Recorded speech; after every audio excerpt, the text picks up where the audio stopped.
రాష్ట్ర పరిపాలన యంత్రాంగానికి కొన్ని మంచి మాటలు చెప్తామని ప్రయత్నం చేస్తా ఉన్నాం. అంటే ఇప్పుడు మంచి మాటలు లేవా అంటే లేవని అభిప్రాయం నాలాంటి వాళ్ళకు ఉంది కాబట్టి కొద్ది మంచి మాటలు చెప్దాం.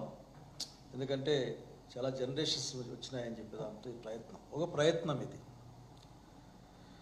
మనమంతా స్పష్టంగా గమనించుకోవాల్సింది ఏంటంటే భారత రాజ్యాంగం ఆర్టికల్ 14 ద్వారా అందరూ సమానమే, అన్ని విషయాల్లో అందరూ సమానమే, ఎన్నికల్లో పాల్గొనడంలో ఉన్న హక్కుల్లో సమానమే, న్యాయాన్ని పొందడంలో సమానమే, అవకాశాలని పొందడంలో కూడా సమానమే అని డాక్టర్ బాబాసాహెబ్ అంబేద్కర్ నాయకత్వంలో వచ్చిన భారత రాజ్యాంగం చెప్తుంది. ఇందరికి అమలు అవుతారు.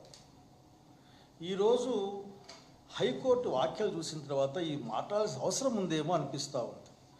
ఈరోజు హైకోర్టు ఎట్లా మాట్లాడింది? ఈరోజు హైకోర్టు అసలుకి నేను పోలీస్ శాఖ వాళ్ళని తగిన గౌరవంతోనే మీరు పడే కష్టం తెలుసు, మీరు పడే బాధలు తెలుసు, మీ మీద వచ్చే ఒత్తిడి కూడా తెలుసు. నాకు ఆఖరికి చాలా ఒత్తిడిలో పనిచేస్తూ ఉంటారు. ఆ ఒత్తిడి రకరకాలుగా ఉంటుంది. కానీ ఎప్పుడూ లేని విధంగా ఈ రాష్ట్రంలో న్యాయ వ్యవస్థ, పోలీస్ వ్యవస్థ పైన ఒక గట్టి పదాలతో, లేదంటే ఎట్లా చెప్పాలి, ఒక తీవ్రమైన పదాలతో మాట్లాడుతుండమన్నది వ్యవస్థల్ని గౌరవించే వాళ్ళందరూ బాధపడే పరిస్థితి. ముఖ్యంగా నాలాంటి వాళ్ళం, అట్లాగే వైఎస్ఆర్సీపీ పార్టీ కూడా అసలుకి వ్యవస్థల్ని గౌరవించే క్రమంలో జరిగే అన్యాయాన్ని చూసి బాధపడతా ఉంది. ఏంటి ఆ బాధ?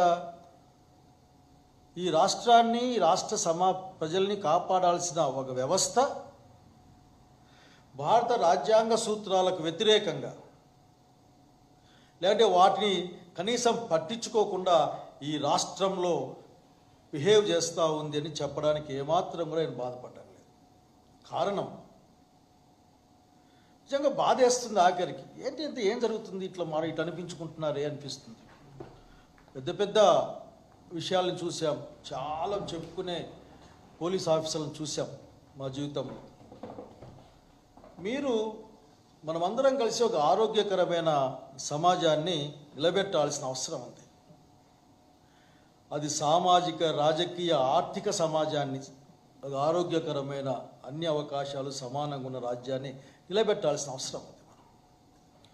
అట్లాగే స్వేచ్ఛాయుతం అంటే భారతదేశం రాజ్యాంగంలో అంతిమ ప్రభువు పౌరుడే.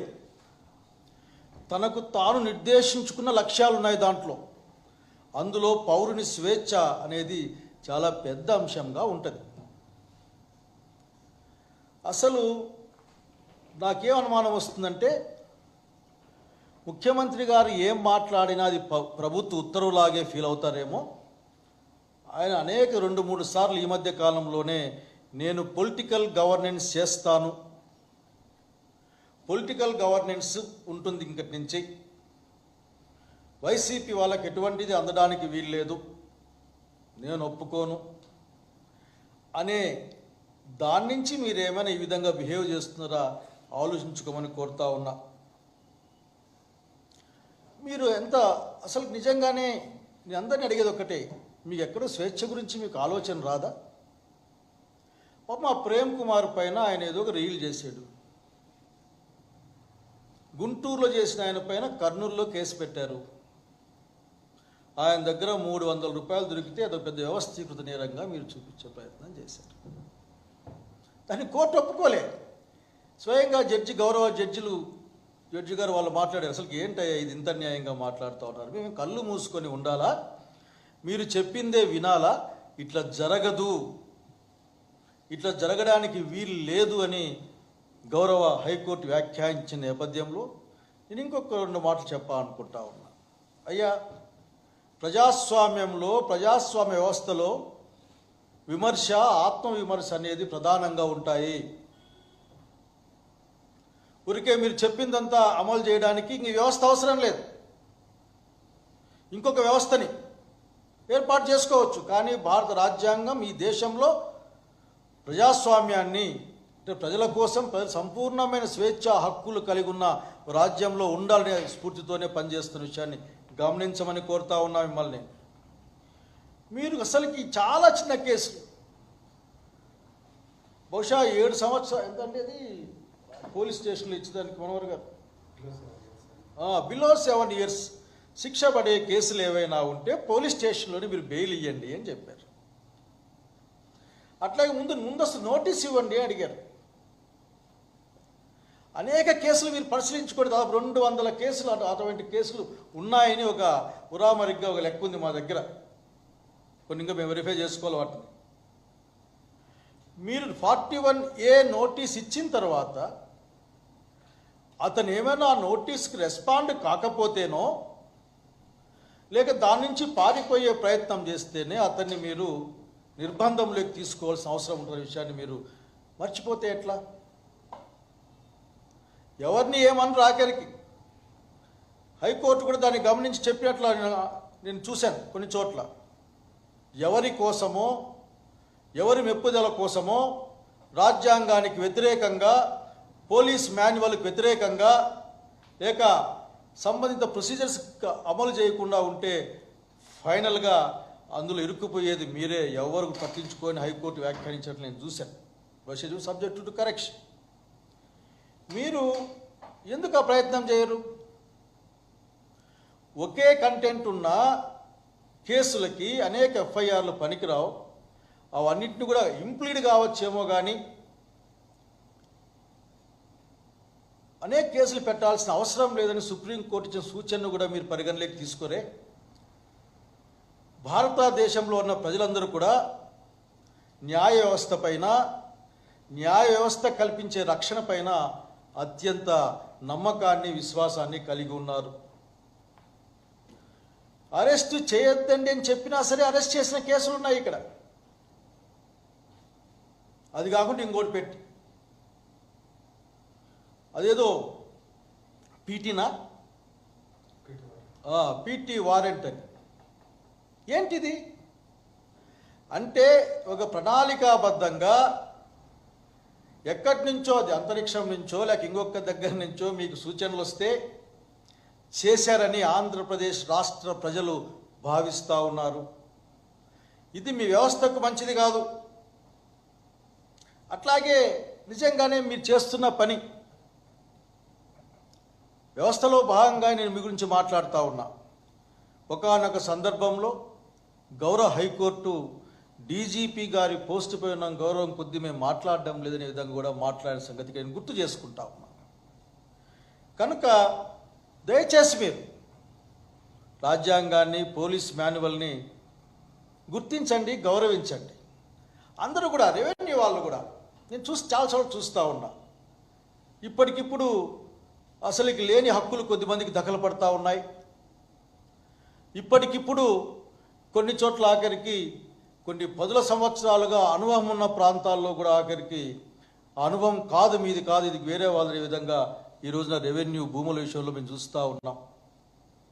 మీకు పనులు పెట్టమని ఆఫీసర్లు చూస్తూ ఉన్నాం.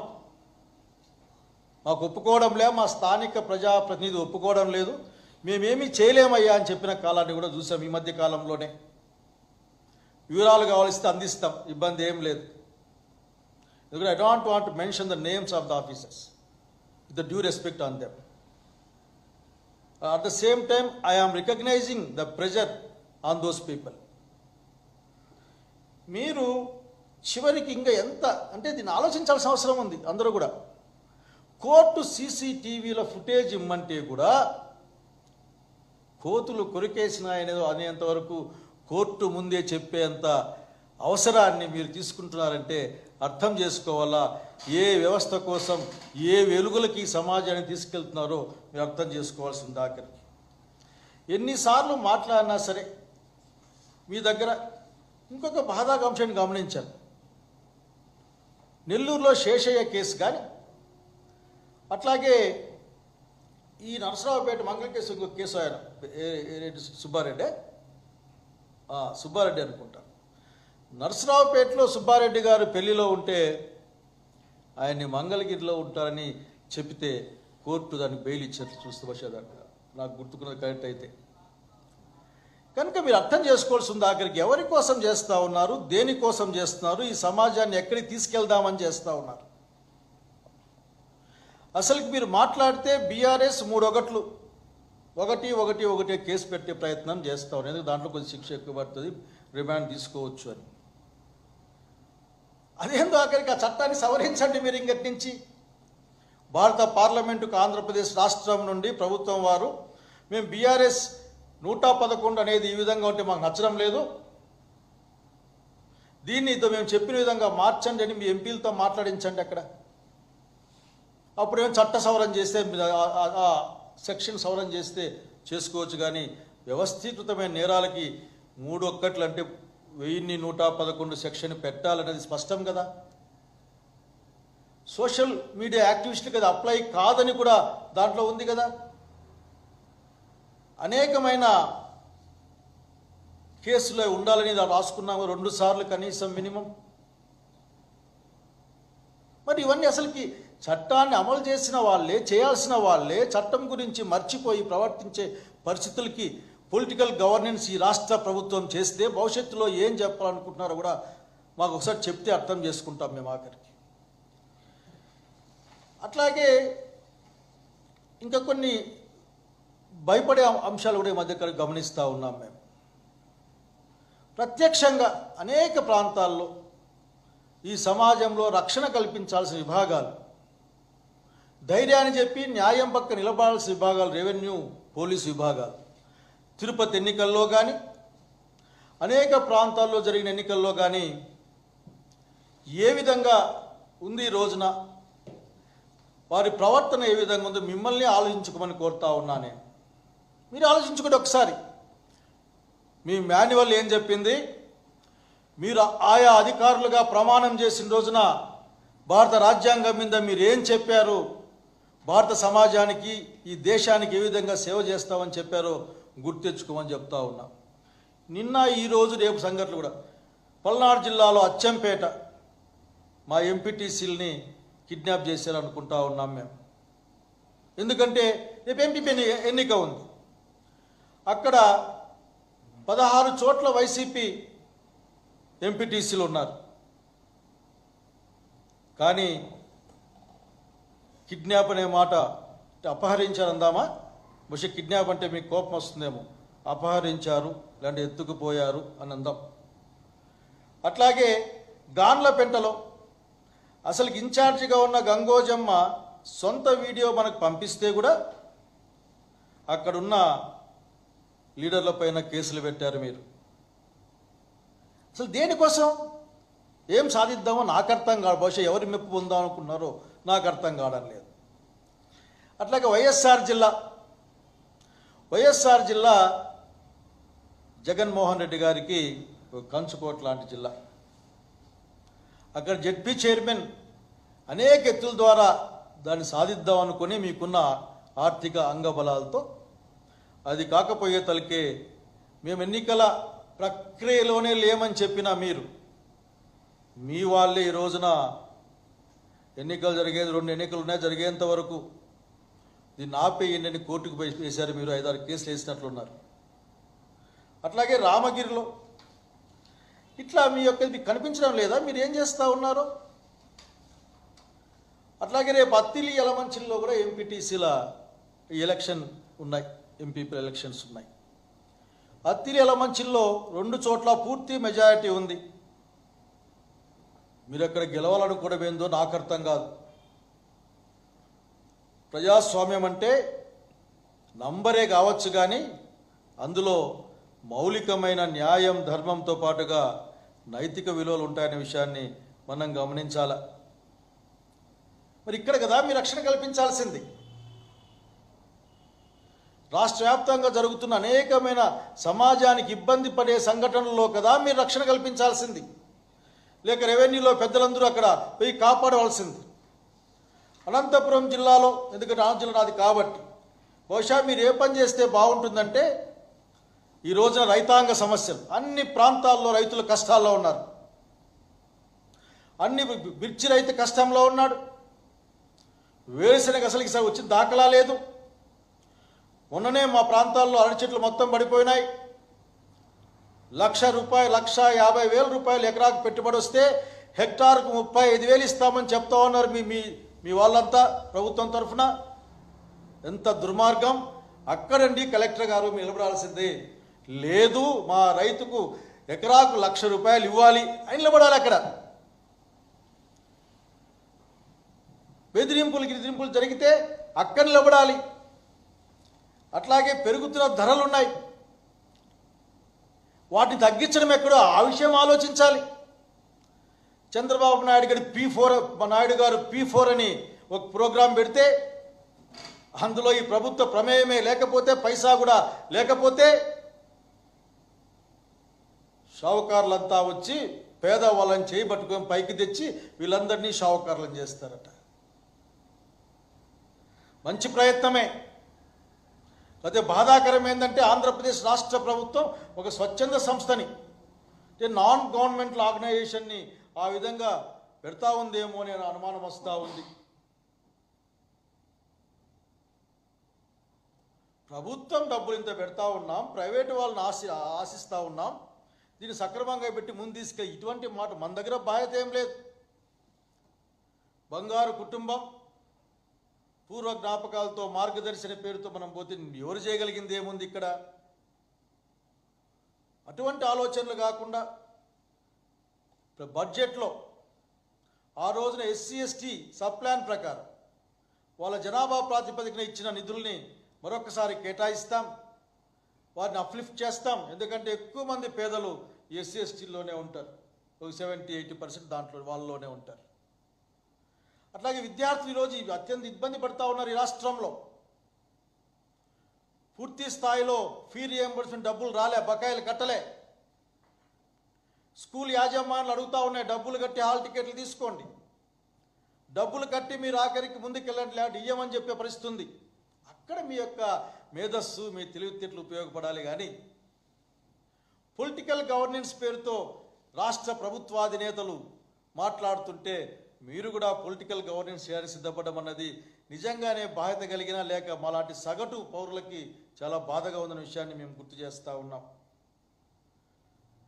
అసలు మీరు ఆలోచించుకోండి, ఎక్కడ సరే ఈ వైఎస్ఆర్సీపీ పైన కార్యకర్తలపైన కేసులు పెడితే తెలుగుదేశం పార్టీ వాళ్ళు, జనసేన వాళ్ళు, వాళ్ళని కోరుతా ఉన్నా, ఏం నేర్పిస్తూ ఉన్నారు మీరు?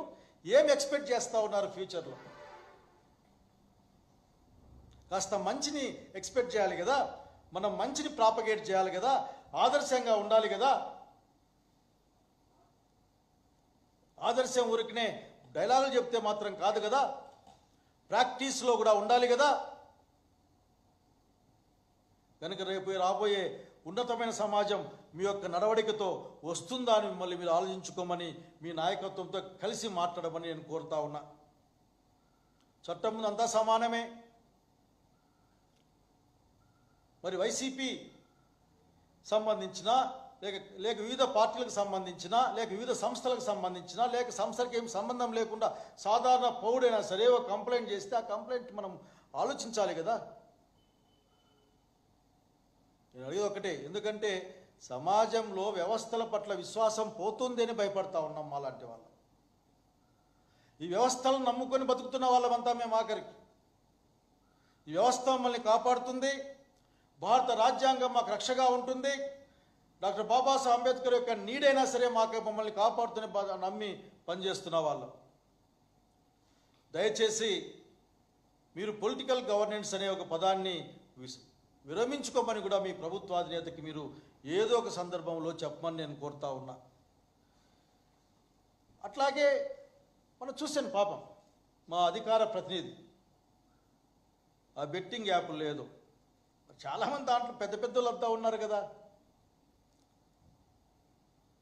మరి వీళ్ళందరికీ కలిపి ఒకే బ్లాంకెట్టే కదా, అంటే ఒకే కట్ట కట్టాలి కదా. కాబట్టి దయచేసి మీరు వ్యవస్థలు నిలబెట్టే ప్రయత్నం చేయండి. ఎవరి కోసమో మీరు క్షణికమైన తాత్కాలికమైన విషయాలకు ప్రభావితమై వ్యవస్థల్ని మీరు దెబ్బతీయమని కోరుతా ఉన్నాను. ఎందుకంటే భారతదేశం, ఈ రాష్ట్రం, భారతదేశ ప్రజలు కొన్ని శతాబ్దాల పాటు కలిసి ప్రయాణం చేసి బతకాల్సిన అవసరం ఉంది ఈ భారత రాజ్యాంగ పరిధిలో. రాష్ట్ర పరిపాలన యంత్రాంగాన్ని కోరుతా ఉన్న మరొక్కసారి దయచేసి అనేక అంశాలు మాట్లాడుకోవచ్చు మనం. చివరికి సినిమాలపైన కూడా సెన్సార్ సర్టిఫికెట్లు వచ్చిన తర్వాత సినిమాలు చాలా క్లియర్ అర్థం కదా. కనుక ఎవరి కోసం చేస్తానో నాకేం అర్థం కాకుండా ఉంది. చివరికి మా మనోహర్ అన్న పైన కూడా సోషల్ మీడియాలో ఎవరో పోస్ట్ పెడితే దాన్ని బహుశా ఫార్వర్డ్ చేశాడేమో, లేకపోతే చేస్తున్నాడేమో, అది కూడా లేదు. అది అయితే లీగల్ చైర్మన్ కదా, పాపం ఆ సెక్షన్లు చెప్పి ఉంటాడు ఆఖరికి. ఆయన పైన కూడా పాపం కేసు పెట్టిన పరిస్థితి. మనోహరం నాకు చాలా కాలంగా తెలుసు. నాకు ఉన్న చాలా సౌమ్యుడు ఆయన. అంటే ఏం చేయాలనుకుంటున్నారు మీరు? అప్పుడే సంవత్సరం గడిచిపోతూ ఉంది. సమయం ఎవరి కోసమో ఆగదు. సమయం ముందుకు పోతూనే ఉంటుంది.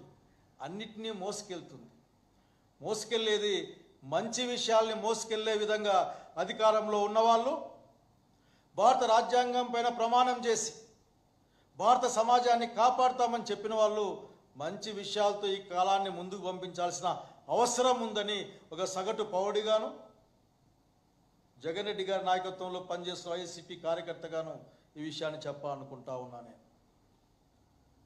నేను ఇంకా కేసు చెప్పదలుచుకోలేదు, ఎందుకంటే చాలా కేసులు నా దగ్గర ఉన్నాయి.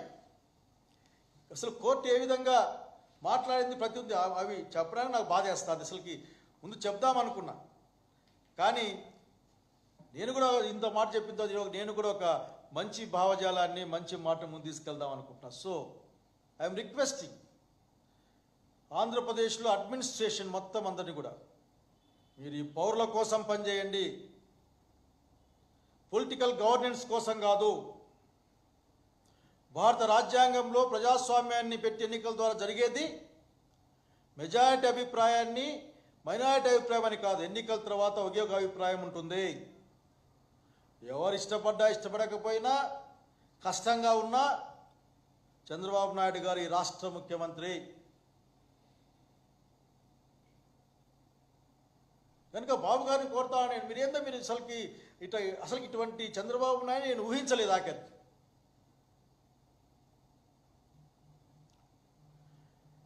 కనుక మరొకసారి కోరుతా ఉన్నాను, రాజ్యాంగం ద్వారా సంక్రమించిన ఆర్టికల్ 14లో అందరికీ సమానత్వం అనే మాటని ఒకసారి గుర్తుపెట్టుకోండి. మనమందరం లోబడాల్సిందే, మనమందరం పనిచేయాల్సిందే. కావేశాలతో కాదు, త్రికరణ శుద్ధిగా భారత రాజ్యాంగం నిర్దేశించిన ప్రమాణాల ప్రకారం దానికి అనుసరించి ఎవరికి వాళ్ళు ఏర్పాటు చేసుకున్న మాన్యువల్స్, రెవెన్యూ మాన్యువల్స్ కావచ్చు, పోలీస్ మాన్యువల్స్ కావచ్చు, పంచాయతీరాజ్ మాన్యువల్స్ కావచ్చు, మెడికల్ మాన్యువల్స్ కావచ్చు. ప్రజల సమస్యలపైన దృష్టి పెట్టండి, ప్రజల కష్టాలపైన దృష్టి పెట్టండి. రైతులు కష్టంలో ఉన్నారు, విద్యార్థులు కష్టంలో ఉన్నారు, వైద్య రంగం కష్టంలో ఉంది, ధరలు ఎక్కువైపోయినాయి. ఈ దేశంలోనే పెట్రోలు ఈ రాష్ట్రంలో ఎక్కువ అని తగ్గిస్తామన్నారు. ఎక్కువ అని చెప్పిన కాలం ఈ రాష్ట్ర ప్రభుత్వమే కష్టంలో ఉంది. ఎందుకంటే తామిచ్చిన అనేకమైన అంశాలని, వాగ్దానాలని ఇప్పుడా రేపా మర్నాడని చెప్పుకునేటట్లు ఉంది. ఆఖరికి P4 లాంటి ఉగాది రోజు ప్రారంభిస్తారట. బహుశా ఎన్ని వందల కోట్ల మూలధనంతో అది ప్రారంభమవుతుందో చెప్పాల్సిన అవసరం ఉంది. ఎవరో దయాదాక్షిణ్యాలతో అత్యంత గౌరవమైన భారతదేశ పౌరుణ్ణి, ఆంధ్ర రాష్ట్ర పౌరుణ్ణి మీరు ఆ విధంగా తీసుకెళ్ళి వాళ్ళు చేస్తారని చెప్పడం అది ఎందుకు ఇబ్బందిగా అనిపిస్తూ ఉంది. బహుశా మీ దృష్టిలో చాలా గొప్ప పథకంలాగా అనిపించవచ్చు, కానీ కష్టమే. ప్రభుత్వం ప్రజలది, ప్రభుత్వం ఖర్చు పెట్టే డబ్బులు ప్రజల డబ్బులు. కనుక ప్రజల డబ్బుల్ని ప్రజల కోసం ఖర్చు పెట్టే విధంగా మీరు ప్లాన్ చేస్తే సంతోషపడే ప్రయత్నం చేస్తామని తెలియజేసుకుంటూ, ఇంకా అనేక అంశాలు దయచేసి మీరు, సంవత్సరం అయిపోయింది, ఈ ప్రజలకు ఏం చేశామో ఆలోచించుకోండి. నాకేం కనపడలేదు. మీరు చెప్పే రోజుకొకసారి మార్చే అప్పుల లెక్కలు తప్ప ఏమీ చేయకుండా చేసినామని చెప్పుకునే గొప్పలు తప్ప, ప్రతిదానికి జగన్మోహన్ రెడ్డి గారి పేరు వాడుకోవడం తప్ప, కనుక వివిధ రంగాలు, వివిధ ప్రాంతాల్లో ఉన్న ప్రజలు ఎదుర్కొంటున్న సమస్యల్ని పరిష్కరించే విధంగా ప్రభుత్వము, ప్రజాప్రతినిధులు, ప్రభుత్వ యంత్రాంగం కూడా పనిచేయమని నేను కోరుకుంటా ఉన్నాను. All the due respect.